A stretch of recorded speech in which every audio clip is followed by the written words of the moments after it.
শুনব এবং শোনাব আমরা। চোখ রাখুন একেবি টিভির পর্দায়।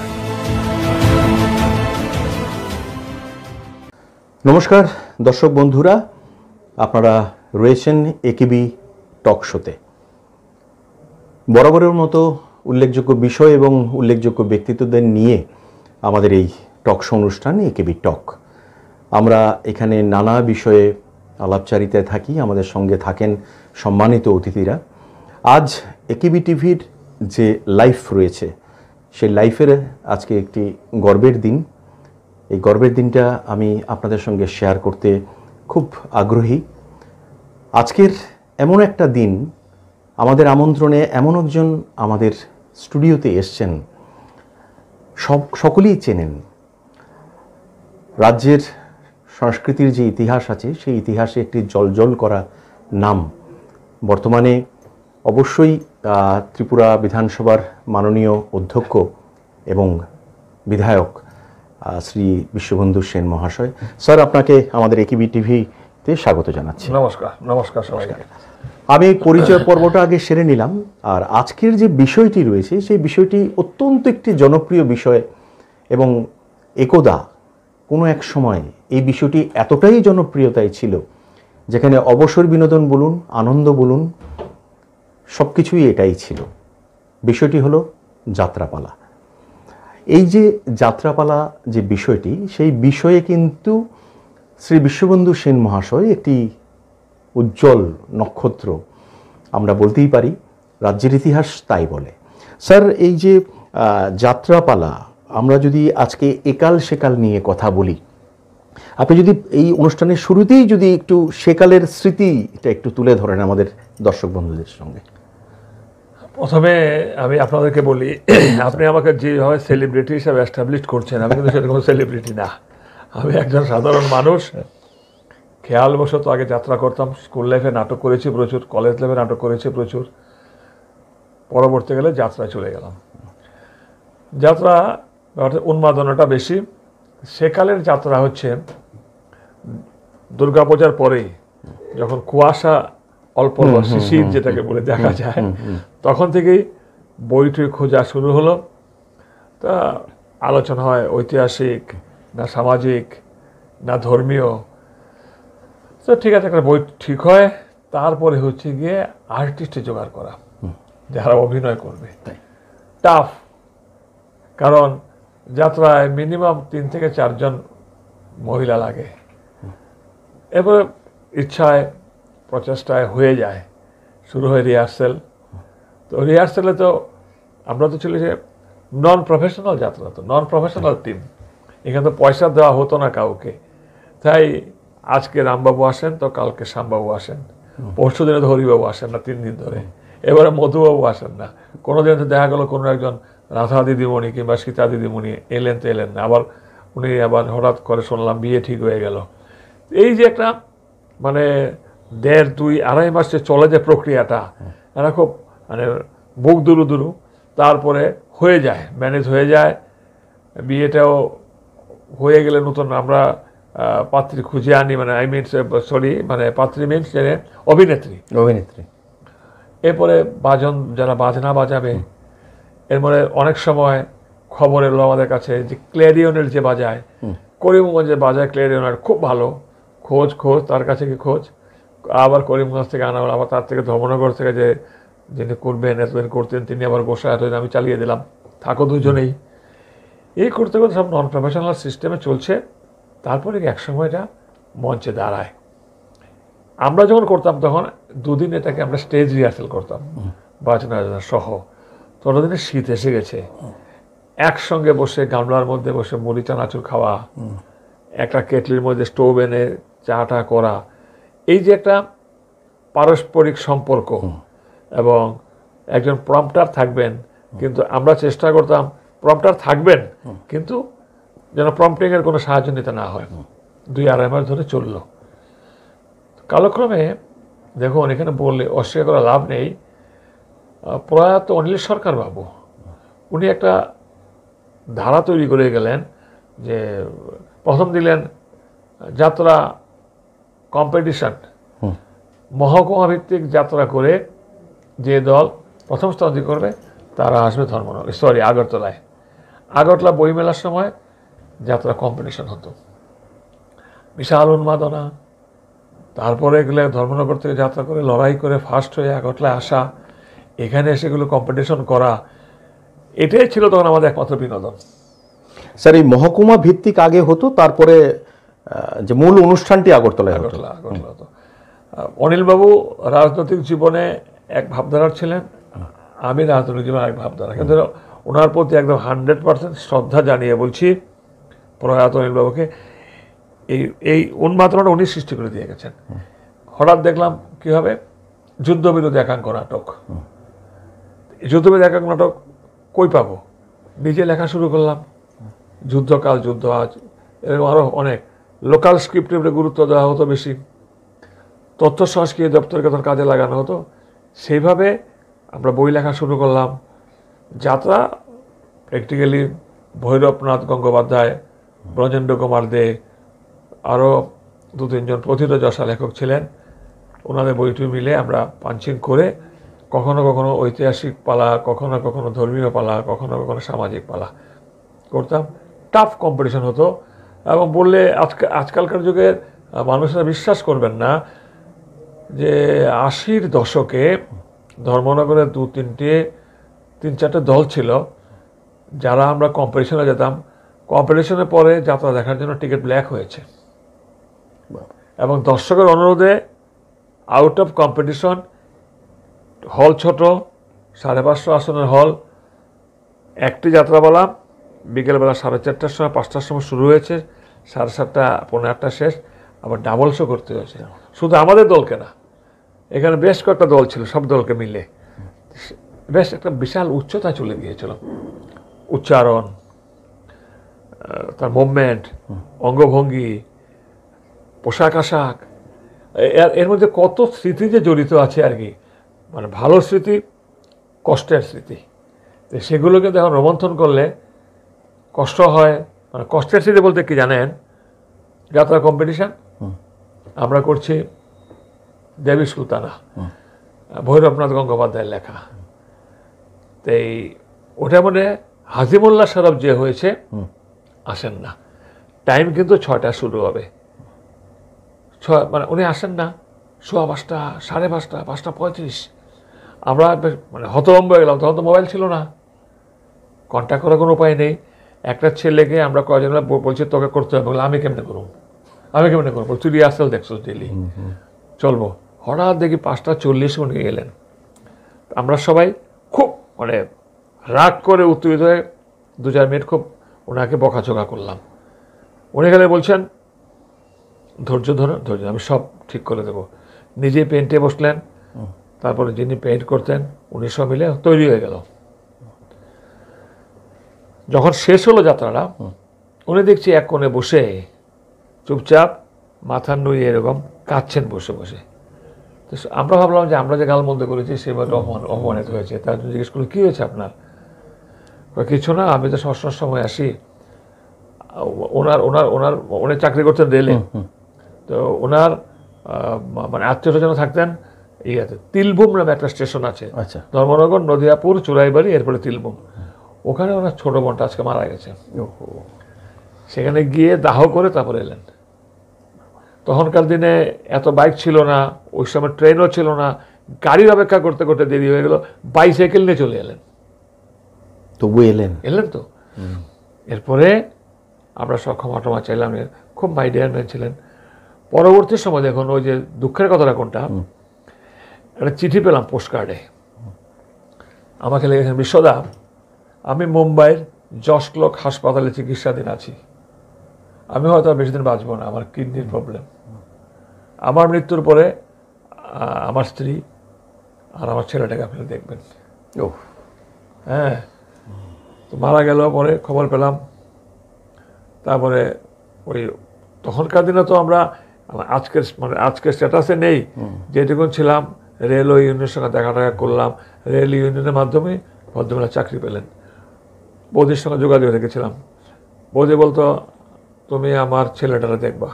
ছেলেটা বড় হলো, বিয়ে টিয়ে করলো, মাও মারা গেল, তার মানে মানে পার্থক্য অবস্থাতেই। তারপরে ছেলেটাও চাকরি পেল, এখন আগরতলা থাকে। এবং ভদ্রলোক অবাঙালি ছিলেন, রামজনম পাশি ওনার নাম ছিল। কতদিন আগের ঘটনা স্যার এটা? আমরা ধরেন আমরা 80 সাল থেকে যদি শুরু করি, 80, 81, 82 সাল হবে, তো ধরুন ওনার চিঠি হয়তো সম্ভবত পেয়েছি 85, 86 সালে। আচ্ছা, 87, 88 সালে মারা গেছে। একুরেট ইয়ারটা বলতে পারছি না আর কি। বুঝতে পেরেছি স্যার। এই যে দুঃখের যে কথাটা বললেন, এটা অবশ্যই একটা হৃদয় বিদারক ঘটনা। এটা সত্যি যে একজন অভিনেতা কতটা দায়বদ্ধতা থাকে তার অভিনয়ের প্রতি। ওই যে ঘটনাটা এভাবে মানে রিলেটেড হয়ে গেছে আমার সঙ্গে। ওনার স্ত্রী, ওর ছেলে মাঝে মধ্যে আসলে আমাকে দেখা করে যায়, তাই কাকু আমি ভালোবাসি। তাই তো। এবং রামজনম পাশি সম্ভবত ওরা বিহারি ছিল, 500 পাশি, কি উচ্চারণ ছিল, এক্সিলেন্ট। ওই যেগুলো হচ্ছে গিয়ে দুঃখের স্মৃতি। আবার হাসির ব্যাপার হচ্ছে, দেখুন নাটক করছি আমরা, মনোজ মিত্রের তক্ষক। আচ্ছা, আমাদের মধ্যে ভদ্রলোক ছিলেন, সবসময় উনি রিহার্সাল এক্সেলেন্ট হয়ে যেতেন। আচ্ছা, মানে কীরকম হয়ে যেতেন আর কি। এবার ক্যারেক্টারের নাম আমি ভুলে গেলাম, তক্ষকের বোধহয় অভিমন্যুর ছেলের নামটা কি ছিল মহাভারতের, আরে ওইটা অভিনয় করছে। তো ওকে তক্ষকে কামড়ে দেবে, অভিশাপ হয়েছে। সে এবার বলছে না আমি যাবো এদিকে। পৃথ্বীরাজ, ভুলে গেলাম। আর ওই যে রাজার পাঠ করছে আর কি, মানে রাজা নাকি মন্ত্রী করছে, সে বলছে যাবেন না, আপনাকে বলছি আমি যাবেন না প্লিজ। আমি বারবার বলছি প্লিজ আপনি যাবেন না। আর দর্শকরা সব হাসছে। মাইথোলজিক্যাল বইয়ে বলছে প্লিজ যাবেন না। এগুলো যে স্যার এরকম তো একটা ঘটনা, এরকমও তো ঘটনা ঘটতো যে যে নারী চরিত্র, যে সেখানে অধিকাংশ সময়ই সেটা পুরুষ চরিত্ররা অভিনয় করতো যাত্রাতে, এরকম কিছু। আমরা যাত্রা করছি নারী চরিত্র। এবং দেখুন আমরা একটা মেয়েকে দেবী বানানোর জন্য প্ল্যান করলাম। দেবী শিল বি দ্য বেস্ট। এখন ফ্যামিলি মারাত্মক কনজারভেটিভ, দেবী না এইসব নাটক যাত্রা দিব না। সে 80, 81, 82 সালের কথা। হ্যাঁ, ধরুন আজকের থেকে 40-42 বছর আগের কথা, ঠিক আছে কিনা। তো এই দেবেই না। তো আমরা 3-4 জন মিলে প্ল্যান করলাম, চল বাড়িতে যাই। আর এই এলাকার যিনি গার্জিয়ান মুরব্বী আছেন, আমরা তখন মাত্র কলেজ টলেজ ছেড়ে এসেছি, আর রাজনীতিতে সবাই মাত্র পা দিয়েছি এরকম আর কি। কলেজে রাজনীতি করতাম, ধর্মনগর রাজনীতি শুরু করলাম তখন। কিন্তু গেলাম 4-5 জন, ওই এলাকায় বয়স্ক নিলাম। ভদ্র ঠাকুরঘরে ঢুকেছেন, বেরিয়ে আসেন ঠাকুরঘর থেকে, একই ঘরের মধ্যে বারান্দাতে ঠাকুরঘর। আর এরকম এতটুকুন বেড়া আর কি, ঠাকুরঘরটা ক্রস করে যেতে হয়। তারপর আসেন না, সামনে আসেন। কয়ালাও বাবু, কি কইবার কয়ালাও। ভদ্রবেলা বুঝছেন যে ওকে আমরা নায়িকা বানাবো, এই জন্য এসছি। তো আমাদের যিনি গার্জিয়ান গিয়েছিলেন সত্যদা, বললেন না শোনো তোমার মেয়েটারে আমরা একটু যাত্রা লাগাতে পারি, হইতো না, স্ট্রেট ডিনাই। তুমি কে লেগে সবাই আইসো, সিনিয়র ম্যানটা আমাদের এখানে অনেকে তুমি করে বলে, তুমি কে লেগে দাদা এখানে আইসো, যাও। আমরা এবার ব্যর্থ মনোরথ হয়ে বাইরে গিয়ে চুপচাপ দাঁড়িয়ে আছি। ঠাকুর থেকে বেরোলে আধা ঘন্টা পরে আমরা গিয়ে ডাইরেক্ট পায়ের মধ্যে ঝাঁপিয়ে বললাম, একদম লম্বয়ে শটাল, দুজন দুদিক থেকে ধরলাম। কইল পা ছাড়ো, পা না ছাড়লে কোনো কথা কইতাম না। একজন গিয়ে মেইন ঘরের দরজায় দাঁড়িয়ে আছে, যদি পা ছাড়লে পরে ঘরের দরজা খিল দিয়ে দেয়। হ্যাঁ, দিমু আয় ঘরে বউ। তো গেলাম, একটা কন্ডিশন করে দেবো, তা শর্ত আছে আমার কতটি। কি শর্ত কন মাসিমা? প্রথমত হইল তোমরা কেউ আয়া নিতে পারতো না, তাই রে প্রথম শর্ত। আচ্ছা, বললাম আইতাম না, আমরা আইতাম না, কে আইলে খুশি হইবেন? আমার দিদির কথা বললো, বিজয় লক্ষ্মী দিদি আজকে নেই পৃথিবীতে। বেবি দিদিমণি, বেবি দিও পৃথিবীতে নেই, বেবি টিচার ছিলেন। আর একজন ছিলেন নিভা দিকে আমরা দিদি, এখন বয়স হয়ে গেছে। তারা তিনজন কেমনে আইব?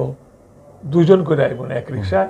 হ্যাঁ, আর 2টা রিক্সা যাইবার সময় তারা লইয়া যাবো। এক রিক্সায় হয় বিজয় লক্ষ্মী দি, নইলে বেবি দি, নইলে নিভা দি, আর পিছনের রিক্সা আর তারা 2 জন থাকবো। এইভাবে শর্ত, এইবার শর্ত হইল। তাহলে ঠিক আছে, আবার ফিরবার সময় এরকম তোর কুয়াশা পড়ে যেত রাত্রেবেলা 9:30 পৌনে 10টা বাজতো, ফোন টোন তো কিছু নেই। এবার রিহার্সালটা শুরু হলো আমার বাড়ির বড় উঠানে। আচ্ছা, সেখানে সিঙ্গারা, মুড়ি ভাজা, চা, চিরা ভাজা এগুলো চলতো কন্টিনিউয়াসলি। আমার স্ত্রী এগুলো সাপ্লাই দিত বসে বসে। হ্যাঁ, তো এই চলতো রিহার্সাল। আস্তে আস্তে আস্তে আস্তে ঘনিষ্ঠতা হলো, হতে হতে হতে এই সময় তো রাত্রেবেলা রিক্সা পাওয়া যায় না তখনকার সময়, রাত্রে 9:30, 10টা, 10:15। তো এই ওই যিনি আমাদের সত্যবাবু গিয়েছিলেন, বললো শোনো, ওর মাকে বললো, ওর মেয়েটার নাম ছিল লালি, লালিও পৃথিবীতে নেই, তখন থেকে স্কুটারে দিয়ে যাইব। রাজি হয়ে গেছে, ঠিক আছে ঠিক আছে, বুঝছে যে আমরা খারাপ ছেলে না। ঠিক আছে, সেই যাত্রা ফার্স্ট হয়ে আমরা আগরতলা এলাম। আচ্ছা, এরপরে যাত্রা করলাম, ওটা ছিল দেবী সুলতান। এরপরে যাত্রা করলাম আমরা কুরুক্ষেত্র শ্রীকৃষ্ণ। এরপরে যাত্রা করলাম মিনা বাজার। হ্যাঁ, তো যাত্রা করতে করতে তো আমাদের সঙ্গে পার্টিগত সংঘাত লেগে গেল। কীরকম? আমরা রবীন্দ্রনাথ যাত্রা করলাম, করলে পরে আমরা ফার্স্ট হলাম। সরি, যাত্রার এটা না, এটা সেকেন্ড ইয়ারে কুরুক্ষেত্র কৃষ্ণ। এবার ফার্স্ট হলাম, পরে এবার রবীন্দ্রনাথ পুরস্কার নিতে এলো সবাই। এবার অনিল বাবু বক্তৃতা দিতে উঠছেন। আমি চেয়েছিলাম যাত্রাটাকে মানুষের ঘরে ঘরে মেঠো করে পৌঁছে দিতে, যারা নিচু সমাজ, অন্তর্জ মানুষ, তাদেরকে তুলে আনতে। কিন্তু এবার একটা নাটক ফার্স্ট হলো ধর্মনগর থেকে। আমি চাইছিলাম না এরকম নাটক, এরকম যাত্রা, এরকম টিম ফার্স্ট হয়ে আসুক। এরা সব বুর্জুয়া দল, এবং এরা অমিতাভ বচ্চনের পার্টি করে। ডাইরেক্ট বললো না যে আমরা তখন কংগ্রেস করি, এরা অমিতাভ বচ্চনের পার্টি করে। তখন অমিতাভ বচ্চন এমপি। আমরা রাগটা করে মানি না, নেবো না, পুরস্কার করে আমরা আসতাম কিন্তু 130-140 জন করে আমরা চলে এলাম। পরবর্তী সময় হীরালাল বাবু একজন ছিলেন, হীরালাল সেনগুপ্ত ধর্মনগরের মানুষ ছিলেন। একজন ছিলেন হীরালাল কি জানি বাবু, কালো করে, উঁচা লম্বা, ভালো বডি। এসে বললাম পাঠাই দেবো, ধর্মনগর পাঠাই দেবো। পুরস্কারও ধর্মনগর পাঠিয়ে দিল। আমরা নিলাম, উনি তো বুঝি নেই এরকমটা কয়, এরকম করতে গেলে। যাই হোক, এর পরের বার হচ্ছে কি কুরুক্ষেত্র শ্রীকৃষ্ণ। আমাদের দিদিমারা সবাই আসতেন। আমরা টিআরটিসির বাস রিজার্ভ করে আসতাম, তখন তো এরকম ট্রেন ছিল না। তো এই ঘটনা হলো, আমাদের একটা শিক্ষক ছিলেন আমাদের আমাদের ক্লাস ফ্রেন্ড, সে প্রম্পটার ছিল। সেবার আমাদেরকে রাখলো এই যে শিশুপুর স্কুলের সঙ্গে যে এমএল হোস্টেল, এটা বোধহয় 1 নম্বর বোধ হয়, আমি কনফার্ম না, ওই এমএল হোস্টেল রাখলো। দুপুরবেলা যখন খাওয়া দাওয়া করছে, হঠাৎ করে সে বললো, ওর নাম হচ্ছে বিকাশ বরণ ভট্টাচার্য, ভালো মানুষ, ভালো আবৃত্তি করতো। হঠাৎ বললো, এই দিয়ালাও, এটা 87 সনের ঘটনা। আচ্ছা, সিপিএম এর হাতের শেষ খাওয়ান, এবার আমরা খাই, এটা সামনের 20 তারা খাওয়াইব। আমাকে দেখিয়ে বলছে, হ্যাঁ সামনে 20 তারা খাওয়াইব। রাত্রেবেলা তো যখন আসলাম যাত্রা সেরে, সেবার যাত্রা হলো দুর্গাবাড়িতে। এসে দেখি কি, 40-50 জন সব হুলিগান। হ্যাঁ, কে কইছে কথা, কে কইছে বাম ফ্রন্টের হাতে ভাত খাইতো না, সামনের বার বিশ্ব কেডা, আচ্ছা, তারে বাড়ি করে দেয়, কে এরা কইছে তারে বাইর কর। আরে হুলুস্থুল। এবার ওরা আমাদেরকে মারতে আসে, গেট নিয়ে। এবার আমাদের যাত্রার তলোয়ার ছিল কিছু, হ্যাঁ, আর 10-12 খানা নিলাম আমরা। 30-40 জন সব বেরিয়ে এলাম, দিদিরাও সব, মহিলারাও বেরিয়ে এলেন।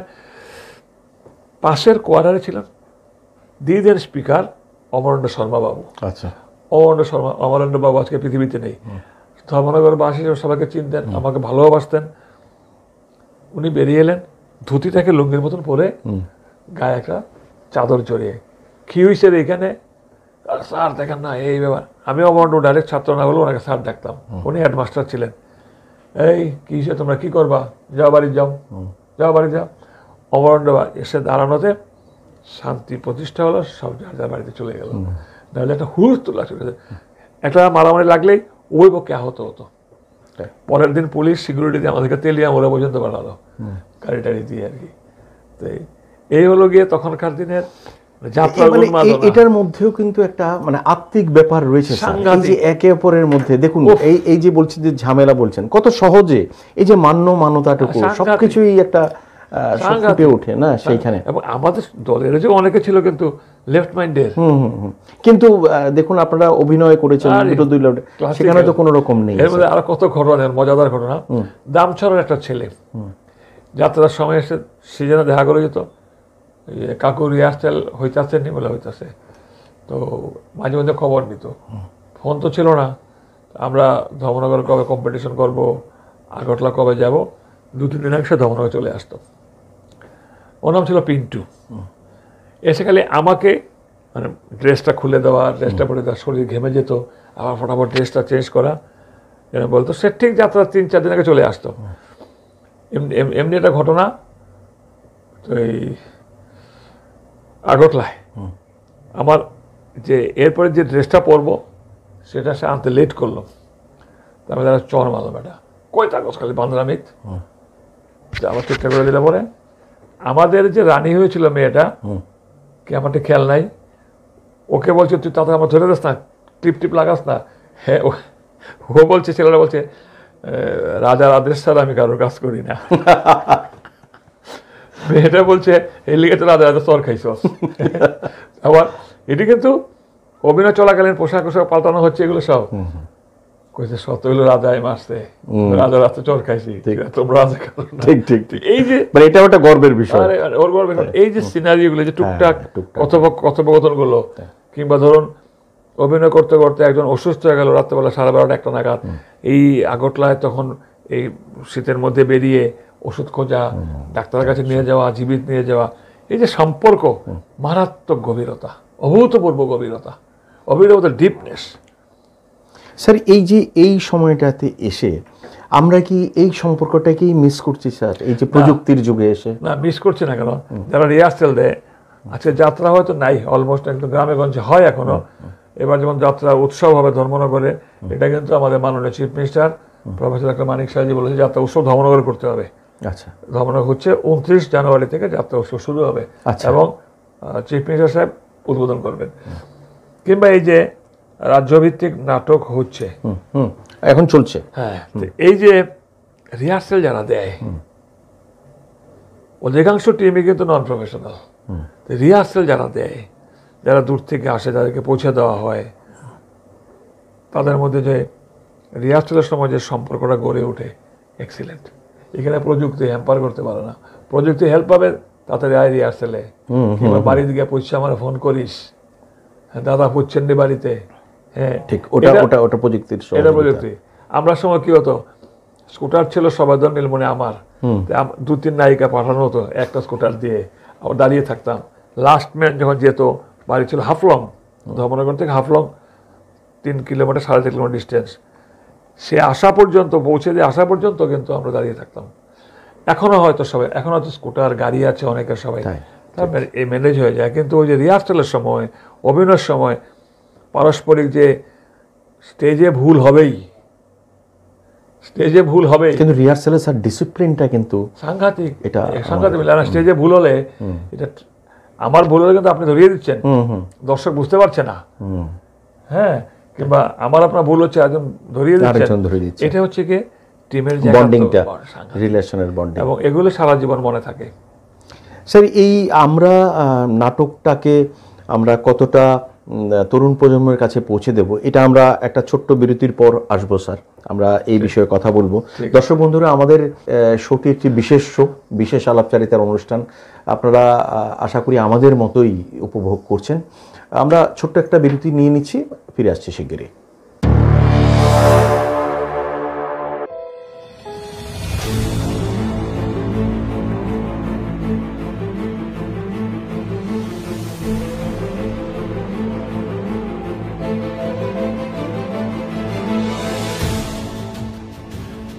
বলবেন আপনারা, শুনবো এবং শোনাবো আমরা। চোখ রাখুন একেবি টিভির পর্দায়।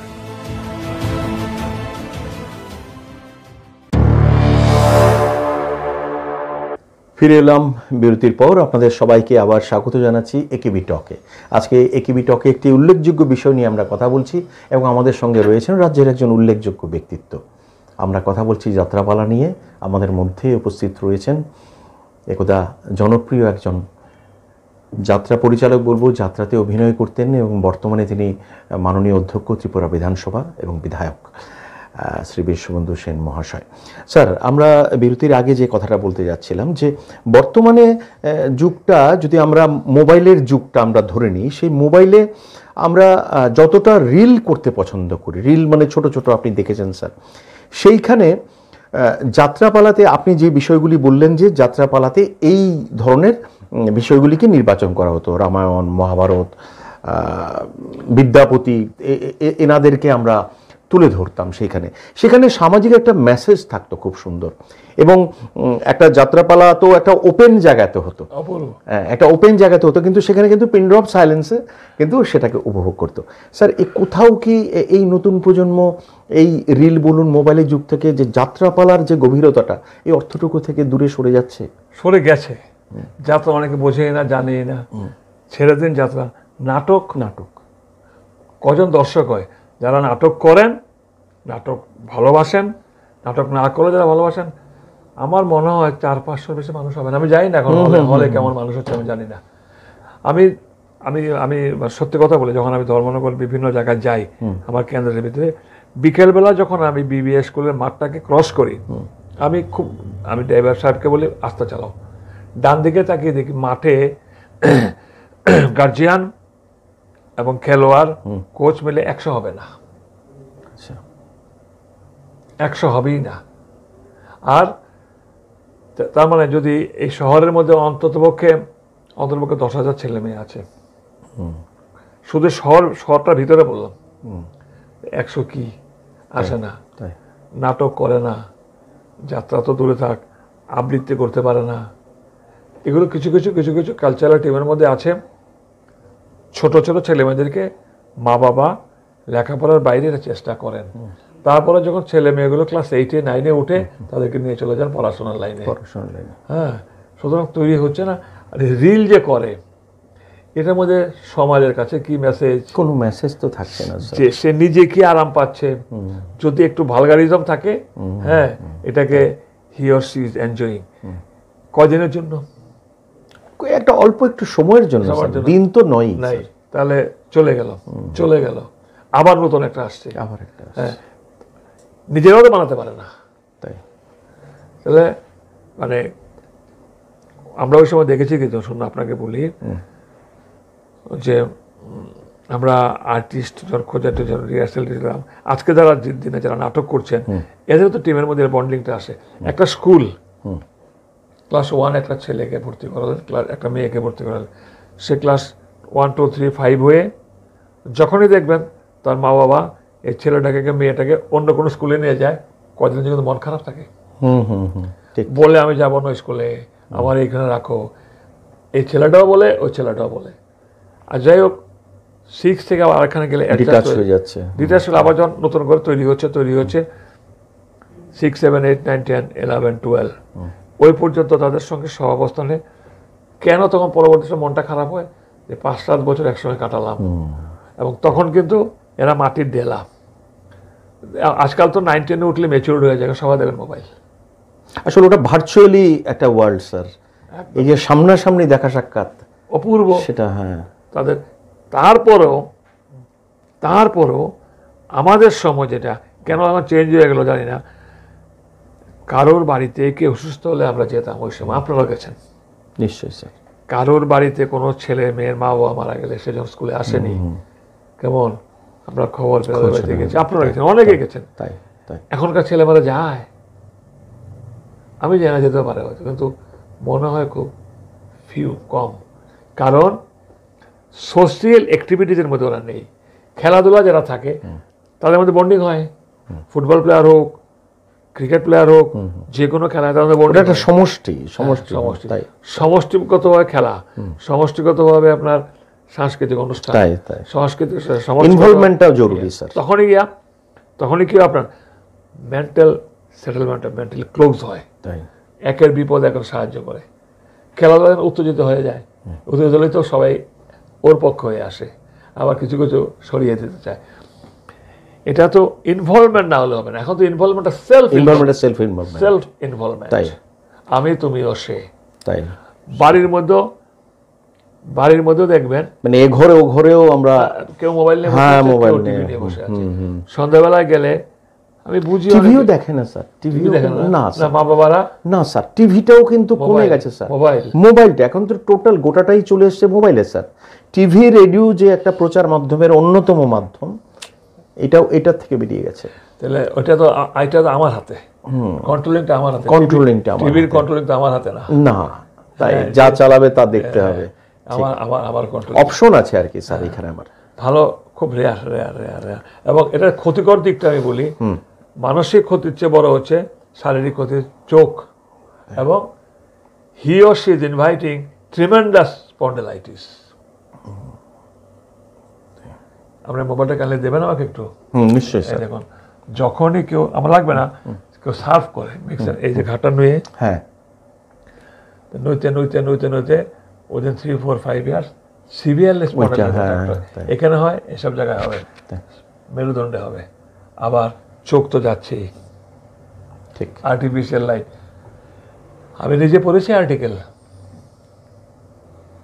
সুতরাং এটা এইদিকেও শারীরিকভাবেও সেটা কথা না, শারীরিকভাবে, মানসিকভাবে, পরিণতির দিক দিয়ে, অপরিণত মন, অপরিণত বয়স, এদের হাতে মোবাইল, মানে মুক্ত আনন্দ থেকে দূরে সরে গেছে, তাই না স্যার? একদম। যাত্রা বলুন, নাটক বলুন, সেটা মুক্ত আনন্দের একটা, যে কোনো ক্ষেত্রে বলুন। কালকে আপনি ভ্রমণ করুন সকালবেলা, মিডল ইস্ট ছাড়া কোনো ইয়াং এজের ছেলেমেয়েরা মর্নিং ওয়াকে নাই। ওরা তো রাত্রিরে জিমে চলে যাচ্ছে স্যার। জিমে কটা জিম আছে, কয়জন যায়? আরে কৈশোরে কি হতো, আমার যাকে ভালো লেগেছে যোগাযোগ হলোই কোনো কালকে সকালবেলা, আপনার জায়গায় বলে কালকে সকাল ওই জায়গায়, এই যে দুরু বক্ষে কেউ উনি দেখে ফেললো, তাই ঠিক। সঙ্গে কিন্তু আমার একজন বন্ধু থাকবে, কাউন্টার দেওয়ার জন্য, কাউন্টার, ওরও থাকবে বন্ধু বান্ধব, কিংবা না হলে নিজের কোনো ঘনিষ্ঠ আত্মীয়কে দেখে ফেললে বিপদ। ঠিক আছে, একদম সত্যি কথা স্যার। আছে এগুলো এখন না, বাইকে দিয়ে হুড় করে ঘুরোচ্ছে, মানত নাই, ভালোবাসো, ঘোরাফেরা করো, কিন্তু মানসিক যে শান্তিটা, পরিতৃপ্তিটা একদম নেই। সেটাই ঠিক। আমি বললাম না কালকে, আপনি অবাক, মানে দেখুন সকালবেলা মর্নিং ওয়াক করে দেখুন, কয়টা ছেলে মেয়ে, ইয়াং জেনারেশনের ছেলে মেয়ে মর্নিং ওয়াক করে। বহু ছেলে মেয়েকে আমি পেয়েছি মাঝে মধ্যে আমাকে ফোন করে, কাকু হচ্ছে গুড মর্নিং, সকাল 11টা বাজে, কিন্তু করে না, আমি আরো সকালে উঠছি। আচ্ছা, হ্যাঁ, সকালে উঠছ তোরে তো মনে সবাই করলো, তুই সারা রাত ফেসবুক করস, এলে তোর গুড মর্নিং করলাম সকাল 11টায়। তো এই যে জিনিসগুলো ইয়াং জেনারেশন, মুক্ত আনন্দ, না হবে স্বাস্থ্য, না হবে পরিণত মন, তাই হ্যাঁ, মুক্ত আনন্দ শেষ। মুক্ত আনন্দ পেয়ে দেখলে খেলাধুলা, নাটক, যাত্রা, মানে ফিজিক্যাল মেন্টাল টাচটা একদম সরাসরি একে অপরের সাথে। এরপর দেখুন পিকনিক যে হতো আগে আমরা, কিংবা এই যেমন পৌষ মাসের যে পৌষ সংক্রান্তি, এই দূর থেকে ইয়ে থেকে ধান ক্ষেত থেকে খের কেটে আনো, একত্র গেলে কি বলে, আমরা এখানে বলি খের, কেউ বলে বন, হ্যাঁ ওই খেরি।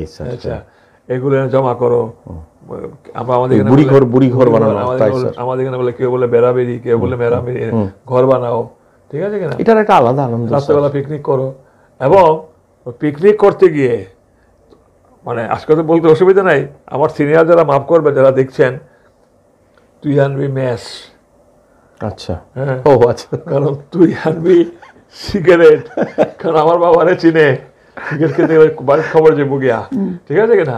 তো ধরো 14-15 জন বসলাম, 4-5টা সিগারেট হলো, মানে অনভ্যাসের হাতে ম্যাচ ধরানো হলো, চারদিক দিয়ে আবার, মানে এটাই থ্রিল। আরে সর্বনাশ, এর মধ্যে যদি সিনিয়র ম্যান দেখে ফেলে তাহলে শেষ। 10 কিলোমিটার দূরে যদি কোনো সিনিয়র ম্যান দেখে ফেলে, বাড়িতে গেলে কইয়া দিব ভাই শেষ। কেমন মানে সাংঘাতিক ওপেন, আর ওপেন তো মানে ওদের মধ্যে সেই জিনিসটা নেই স্যার, প্রাণবন্ততা নেই।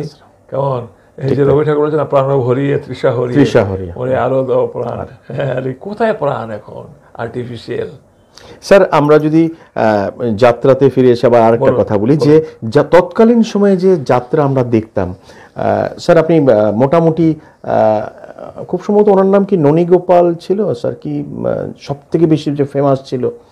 ননীগোপালই তো না, শান্তিগোপাল, সরি, শান্তিগোপাল তো মানে ওনাকে যাই সাজানো হতো তাই মনে হতো যে উনি উনি উনি লেনিন, কখনো উনি নেতাজি সুভাষ, উনি সুভাষ, হ্যাঁ, উনি হচ্ছেন গিয়ে হিটলার, সবই মনে হচ্ছে ওনাকেই মানাচ্ছে, মানে একচ্ছত্র ভাবে উনি করে গেছেন সেখানে। তো ওইভাবে স্যার এই যে যাত্রাপালাগুলি হতো স্যার, আপনার কি কোনো কোনো ধরুন আপনার খুব প্রিয় কোনো ডায়লগ মনে আছে স্যার? আমি যেগুলো করেছি, আপনি করেছেন বা আপনার কোনো প্রিয় ডায়লগ, মানে আমি সেই লোকটা সামলাতে পারছি না স্যার। আমারগুলো মনে আছে, একটু যদি একটা দুটো একটু শান্তি গোপালের, সেটা হচ্ছে ওই যে এই কবি সুকান্ত ভট্টাচার্যের কবিতা শান্তিগোপাল লেলিন হয়েছিলেন। লেলিন ভূমিষ্ঠ রক্তে ক্লিবতার কাছে নেই ঋণ, বিপ্লব স্পন্দিত বুকে মনে হয় আমি শুরু হচ্ছে।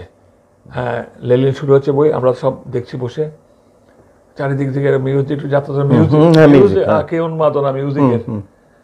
তো মাইকে ঘোষিত হচ্ছে লেলিন স্পন্দিত বুকে, কি বলছিলাম, লেলিন স্পন্দিত বুকে, হ্যাঁ দেখুন মেমোরি ডিস্টার্ব করে আজকাল।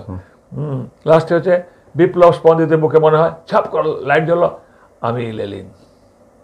এটা একটা অন্য, মানে গায়ে কাটা দেওয়া সর্বনাশ। আর সুভাষ বলছি, আমি সুভাষ বলছি, ভাই সব তোমাদের যার যা কিছু অস্ত্র আছে তোমরা বেরিয়ে পড়ো, ভারত মাতৃকার স্বাধীন হওয়া পর্যন্ত এ লড়াই আমার থামবে না। আমি থাকি বা না থাকি, এ লড়াই তোমরা চালিয়ে যাবে। হ্যাঁ, মানে এখন অনেক দিন আগে আমার ডায়লগ অল্প অল্প মনে আছে। এটা হচ্ছে দেবী সুলতানা। চরিত্রটা কি ছিল স্যার? মুর্শিদ কুলি খা। হ্যাঁ, মুর্শিদ কুলি খা খুব ধর্মান্ধ ছিল। ওই একটা হিন্দু মেয়ে দেবীকে কিডন্যাপ তুলে নিয়ে এসে ওই হাজিমুল্লাহ সাহেব আলিবর্দি খা, আচ্ছা, তো এবার খুব টর্চার করে রেখেছে জেলে। তখন মুর্শিদ কুলি খা স্বপ্নতে ঘুম থেকে উঠছে, এসে বলছে হঠাৎ করে আসতে, পালিয়ে গেল কাফের ধূর্তি মঙ্গল, আমি তাকে ধরেছিলাম, তার বুকে চেপে পড়েছিলাম আমি আবার বলছি, অনেকদিন বলুন স্যার। পালিয়ে গেল কাফের ধূর্তি মঙ্গল, আমি তার বুকে চেপে পড়েছিলাম, কাবার দিকে মুখ করে তার গর্দানে চালিয়েছিলাম কোরবানির ছড়ি, মাগার আমাকে ঠেলে ফেলে দিচ্ছে, কোথায় পালাবে। ক্লাসিক। হাজিমুল্লাহ সাহেব বলছে মাগার বহুত হুঁশিয়ার, সে গুপ্তচর লাগিয়ে আপনার খবর নিতে চায়। গুপ্তচর? এই সে গুপ্তচর। তুমি গুপ্তচর চিনতে পারলে না ভাইজান, তেরেসা নদীর ধারে আদি সাগায়ের খেতেওয়ালা কৃষক, গরিব ইমানদার ইনসান। হ্যাঁ, কি আছো ভাইয়া? একটা হলো ইন দ্য মিন টাইম ঢুকছে, দেবী ঢুকছে, চুল খোলা। নবাব মুর্শিদ কুলি খা, কোথায় আপনি আবাদ করবেন আপনার ইসলামের? শ্মশানে, কবরে, হাজার হাজার মানুষের মাঝখানে আপনি রোপণ করবেন আপনার ইসলাম ধর্ম? কামাস বেয়াদব। মুর্শিদ বলছে কামাস বেয়াদব, ও তো শাসন, সোহাগ কোথায়? দুশ্মনকে সোহাগ? তাহলে মিথ্যে আপনার হাদিসের কথা, যে হাদিস লিখে গিয়েছে মানব ধর্ম ইসলামের শ্রেষ্ঠ ধর্ম। কি বলছিলাম মেয়েটাকে? চাপড়াও বেয়াদব। আবার শাসন, সোহাগ দিতে শেখেননি মহারাজ? আপনারও তো কন্যা আছে, আপনার কন্যা যদি আমাকে হারেমে নিয়ে ঢুকিয়ে 3 রাত তো 3 দিন আমাকে কোনো খাবার দেননি, জল দেননি। যখন আমি জল চেয়েছি বিনিময় দিয়েছেন থুতু, ঘৃণা, অবজ্ঞার হাসি। আমি যদি আপনার কন্যা হতাম। এবার মুর্শিদগুলো ঘুরল। পারতেন আপনি আপনার কন্যাকে অত্যাচার করতে? বলুন পারতেন না? বা মুর্শিদ কুলিকা এই মুশকিল চেঞ্জ হলো। হ্যাঁ পারতাম। ওরে, আমি তোর অবোধ সন্তান, আমি তোর বেটা মুর্শিদ কুলি, আয় আমি তোকে আদর করে দিই, তোর চুলকে আমি বেঁধে দিচ্ছি। ওরে তুই কেঁদেছিস সারা রাত্র, বলে হ্যাঁ কে আছো? সুজাউদ্দিনকে পাঠিয়ে দাও। সুজাউদ্দিন আসলো। আদেশ করুন জাহাপনা। আদেশ নয় সুজাউদ্দিন, তোমাকে আমার অনুরোধ। হ্যাঁ, তুমি আমার হিন্দু কন্যা দেবীকে বিবাহকে তঞ্জামে করে সসম্মানে ওকে দিনাজপুরে পৌঁছে দিয়ে আসো। জানাব। হ্যাঁ, এবার আমি জানাব, তাই আমার আদেশ টপ করে উঠে গেলাম উপরে মঞ্চটার মধ্যে। তাই আমার আদেশ, পথে যেতে যেতে গ্রাম গঞ্জ শহর বন্দর যেখানে দেখবে জেহাদে যুদ্ধের দুর্গন্ধ, সেখানে বলবে আজ থেকে জেহাদে যুদ্ধ খতম, হিন্দুরা আর মুসলমানদের দুশ্মন নয়, দোস্ত ভাই ভাইজান, আর ये নবাব মুর্শিদ কুলি খাঁ কি হুকুম হ্যায়। আরে অসাধারণ, অসাধারণ। এটা হলো ঐতিহাসিক। ঐতিহাসিক। কুরুক্ষেত্রে কৃষ্ণ, কুরুক্ষেত্রে শ্রীকৃষ্ণ অভিমন্যুকে সপ্তরথের মধ্যে ঘিরে ধরেছে সবাই, মেরে ফেলেছে। লাস্টে অভিমন্যু কাছে বাবা বাবা মামা করে আর কি, তো মারা গেল অভিমন্যু, শেষ। এবার উত্তর আসছে, সরি সুভদ্রা আসছে, ইয়ার মা, অভি অভি চিৎকার করছে, কেমন স্বপ্নে দেখলাম তোকে হত্যা করেছে, অভি অভি কোথায়, বেরিয়ে গেল। এবার স্টেজে আসলো অর্জুন, শ্রীকৃষ্ণ, ভীষ্ম, যুধিষ্ঠির। হ্যাঁ, তো অর্জুন বলছে হে পার্থ, সখা পার্থ, তোমার মুখ অধগামী কেন, কেন বলছে অধপতন কেন, বলো আমার অভি কোথায়। শ্রীকৃষ্ণ বলছে পার্থ সংযত হও, শান্ত। কি করে শান্ত, তুমি আমার অভির সংবাদ দাও। এমন সময় একজন এসে বলে গেল যুদ্ধে অভি, সপ্তরথে যুদ্ধে অভি নিহত, নিহত। এবার অর্জুন কাছে, ভীম কাচ্ছে, যুধিষ্ঠির কাচ্ছে। এবার উত্তর আসছে অভিমন্যুর স্ত্রী, অভি অভি। তখন যুধিষ্ঠির বলছে ওই ডাকে মা উত্তরা, না আমি এখানে আর রইতে নারি, আমি যাই। হে পৃথিবীর স্কন্দর, তুমি দ্বিধা ভক্ত হও, আমাকে তুমি নিয়ে যাও অতল পাতালে। বলতে বলতে বেরিয়ে গেল। ভীম, হে ভগবান, হে পার্থ, এই দণ্ডে আমাকে ভস্ম করে দাও তুমি, আমি যেন এই দণ্ডে পৃথিবী থেকে বিদায় নিতে পারি, মাতৃকন্দন আমি আর শুনিতে না পারি। এবার ভীম বেরিয়ে গেল। এবার মঞ্চে অর্জুন, কৃষ্ণ, এবার ঢুকলো উত্তরা। অভি অভি, বলো পিতা আমার অভি কোথায়। অর্জুন বলছে এ প্রশ্ন মনে নয়, এ প্রশ্ন তুমি শুধাও শ্রীকৃষ্ণরে। বলো বলো ভগবান শ্রীকৃষ্ণ, পিতা যার ভুবন বিজয় অর্জুন, হ্যাঁ, আর মাতুল যার ভগবান শ্রীকৃষ্ণ, তারে কেমন করে হরিলে তুমি বদ্ধভূমিতে। বলো বলো তুমি, গর্ভে মোর অভির সন্তান, এ সন্তান আমি কারে করিব দান। এবার ঢুকছে দুর্যোধন। অর্পণ করব মাতা তব সন্তান দানবেরে, বক্ষপাতি নিতে এসেছি তীব্র অভিশাপ। এবার দ্রৌপদীও ছিল এখানে। এবার বলছে দ্রৌপদী বলছে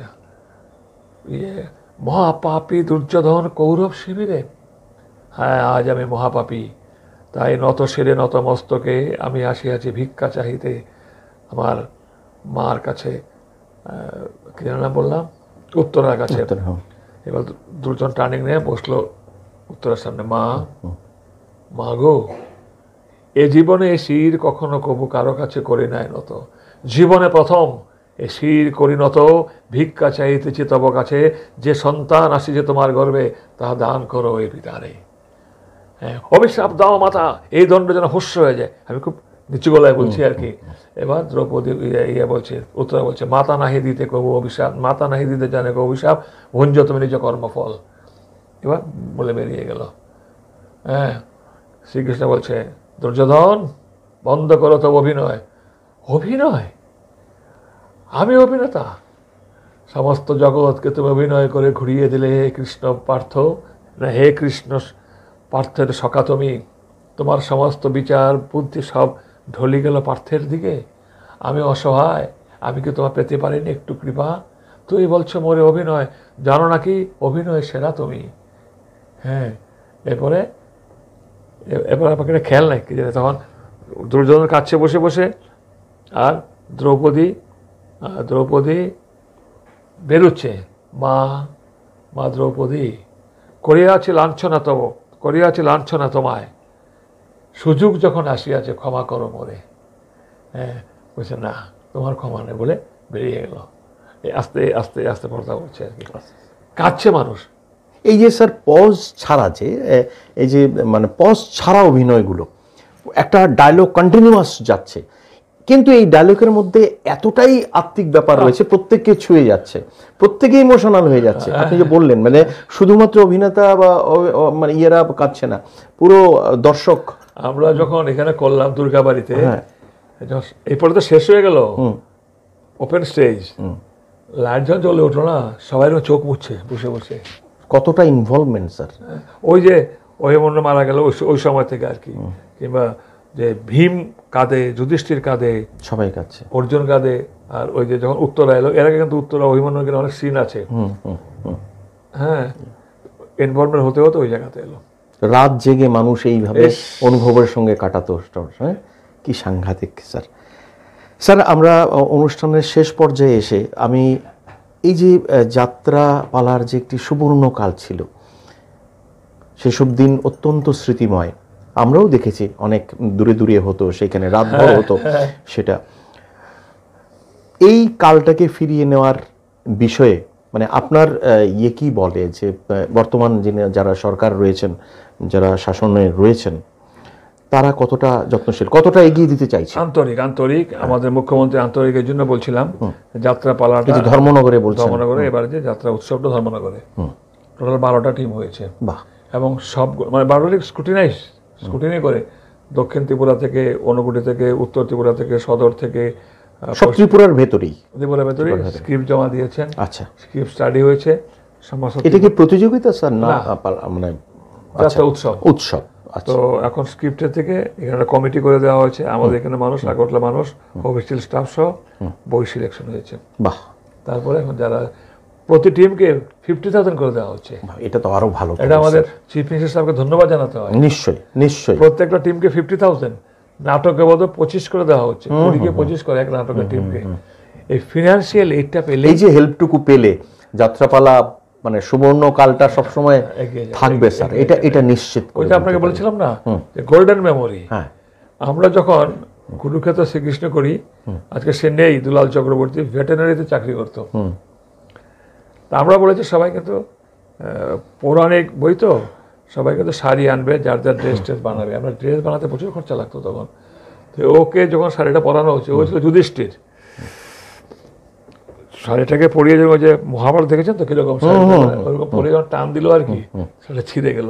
সে বলছে, রে আমার শাশুড়ির বিয়ার শাড়ি রে, আজকে আমি বাড়ি দিকে কি করবো রে। এগুলি খুব স্মরণীয় ঘটনা। আরে বললাম, তোমার শাশুড়ি বিয়ার শাড়ি নিয়েছো তুমি, শাশুড়ি তাহলে কি যা শাড়ি দিচ্ছ তোমার শাশুড়ি, তুমি বুঝো। এই যে জিনিসগুলো যে টুকরো টুকরো স্মৃতিগুলো আর কি, তো ওর নেই পৃথিবীতে এখন, আমাদের বন্ধু ছিল ও, মানে ও অদ্ভুত অদ্ভুত, এগুলো বলে লাভ নেই। সবচেয়ে বড় কথা স্যার, আপনার কাছে কিন্তু আমরা খুব আশাবাদী যে এই যে যাত্রাপালার বিষয়টিকে আপনি যেভাবে ব্যক্ত করলেন আমাদের দর্শক বন্ধুদের সামনে, এই যে আমি আশা করি এই ইমোশনটুকু আপনাদেরকেও ছুঁয়ে গেছে, এটা আমি 100% নিশ্চিত। আরো অনেক ভালো ভালো শিল্পী ছিল তখন, ভালো ভালো শিল্পী ছিল, এবং সবাই মন প্রাণ দিয়ে পালাগুলো করতো, মন প্রাণ দিয়ে।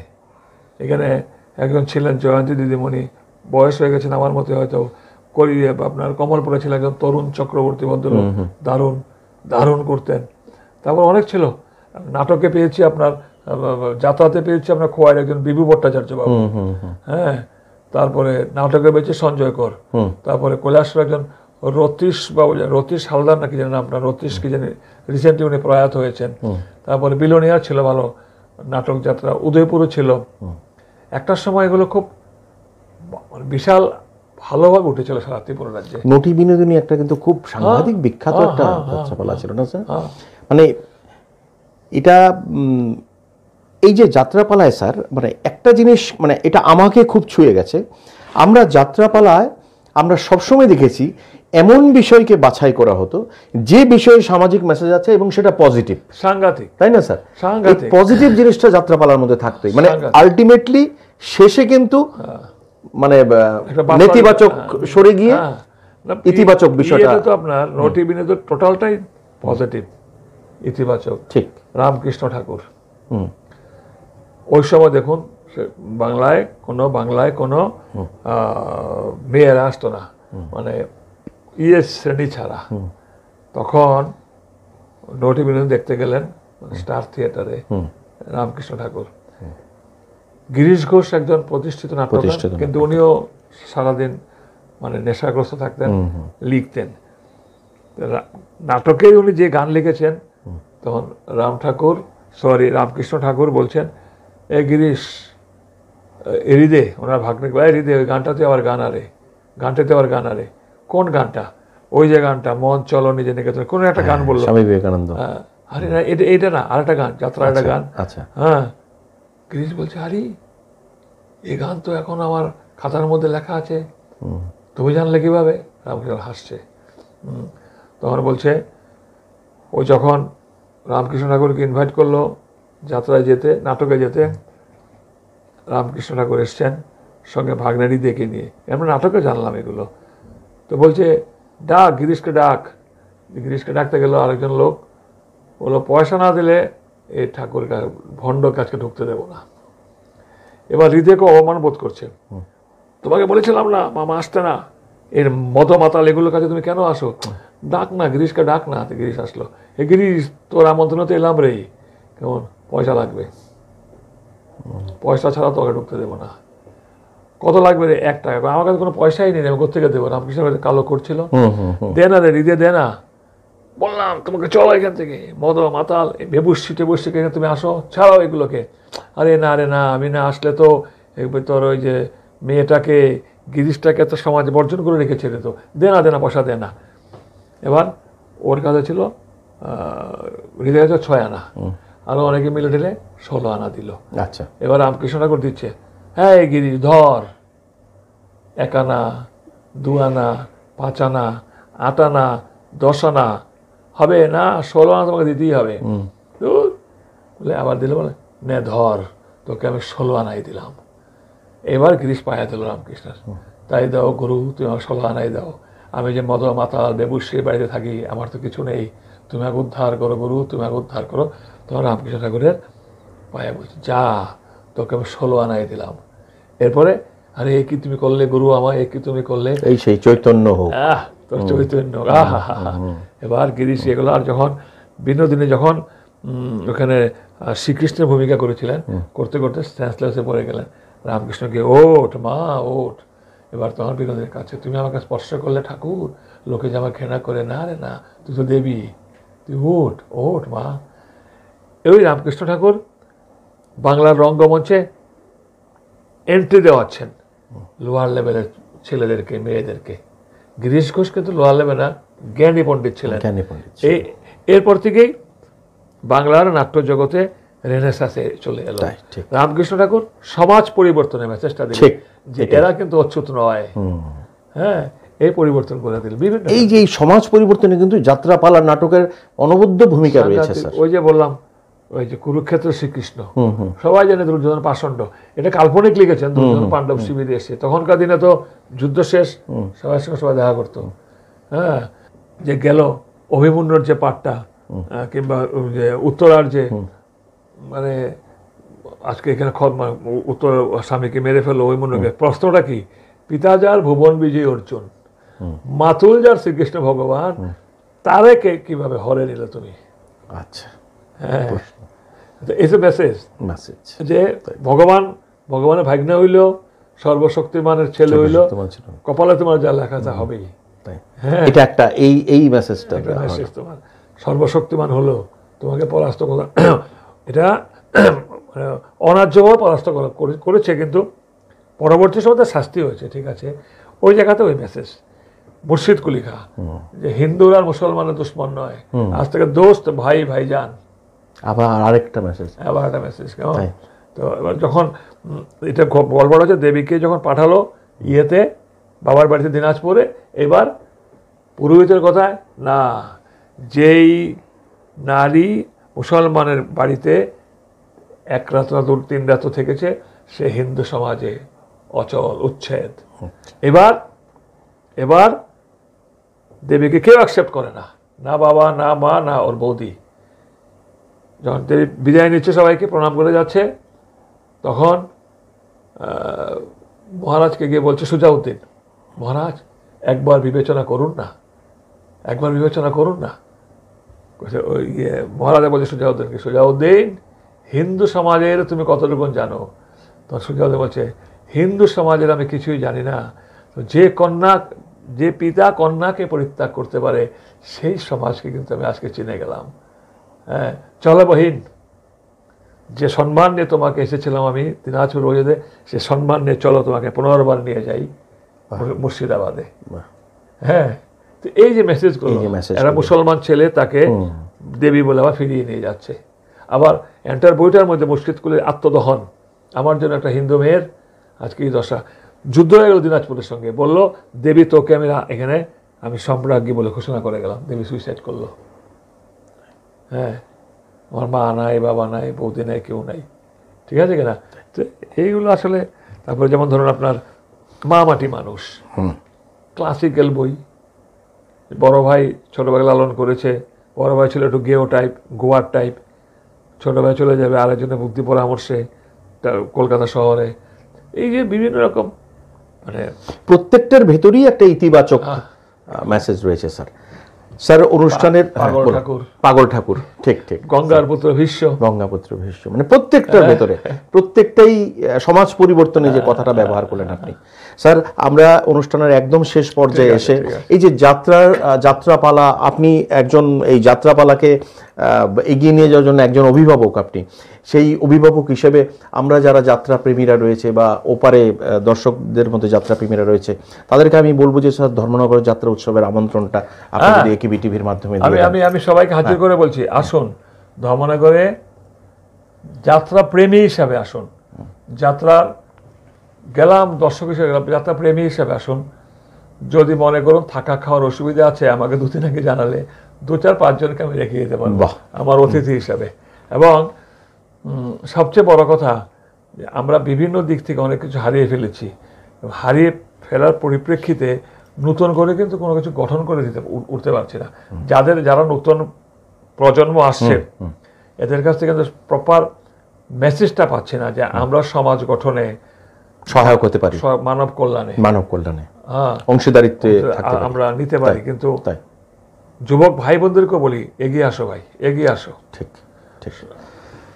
দর্শক বন্ধুরা, আমরা ছিলাম একিবি টক অনুষ্ঠানে একটি উল্লেখযোগ্য বিষয় যাত্রাপালা নিয়ে। যাত্রাপালার যে বিষয়টুকু আমরা বুঝি, যতটুকু বুঝি, সেখানে একটি ইতিবাচক কিন্তু দৃষ্টিভঙ্গি নিয়ে এবং ইতিবাচক একটি মেসেজ দেওয়া হয়। স্যার বললেন যেটা সমাজ পরিবর্তনের, যেটা অন্ধকার থেকে আলোর দিকে আমাদের নিয়ে যায়, সেই যাত্রাপালা আবার ফিরে আসবে। কেন ফিরে আসবে এতটা নিশ্চিত হয়ে বললাম, কেননা শ্রী বিশ্ববন্ধু সেন মহাশয়ের মতো একজন অভিভাবক রয়েছে এই যাত্রাপালাকে ত্রিপুরা রাজ্যে আরও এগিয়ে নিয়ে যেতে, এবং বর্তমান সরকারের সেই প্রচেষ্টা এবং ইচ্ছাটুকু রয়েছে। আমরা শুনে খুব গর্বিত বোধ করছি যে মাননীয় মুখ্যমন্ত্রী প্রত্যেকটা দলকে 50,000 টাকা করে স্যাংশন দিয়েছেন। সেটা কিন্তু চারটেখানি কথা নয়।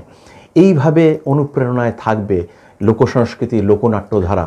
স্যার, যারা দূর থেকে যাচ্ছে তাদেরকে গাড়ি ভাড়াও দেওয়া হচ্ছে এই 50,000 টাকার বাইরে। এটা আরো, মানে এটা সত্যি দর্শক বন্ধুরা, এটা এবং তাদের থাকা খাওয়ার ব্যবস্থা আমরা ধর্মনগরতে করব, এটা সরকার টাকা দিচ্ছে। এটা কিন্তু সত্যি একটি আনন্দ সংবাদ। যাত্রা পালার জন্য নয়, এই যে লোকসংস্কৃতির লোকনাট্যধারা যেটা রয়েছে, যাত্রা অরিজিন 1500-1600 শতাব্দীতে অন্যতম একটি প্রধান আনন্দের উপাদান হিসেবে যে সংস্কৃতি চর্চাটা হতো, সেটা যাত্রাপালা অন্যতম। আসুন সবাই মিলে আমরা এই যাত্রাপালাটিকে ধরে রাখি, স্যারকে আরও এগিয়ে রাখি, স্যারের স্বপ্নটুকু আমরা আরও সফল করার দিকে সবাই একজোট হই, তরুণ নবীন সবাই মিলে। ভালো থাকবেন, চোখ রাখবেন একিবি টকে, একিবি টিভির পর্দায়। নমস্কার।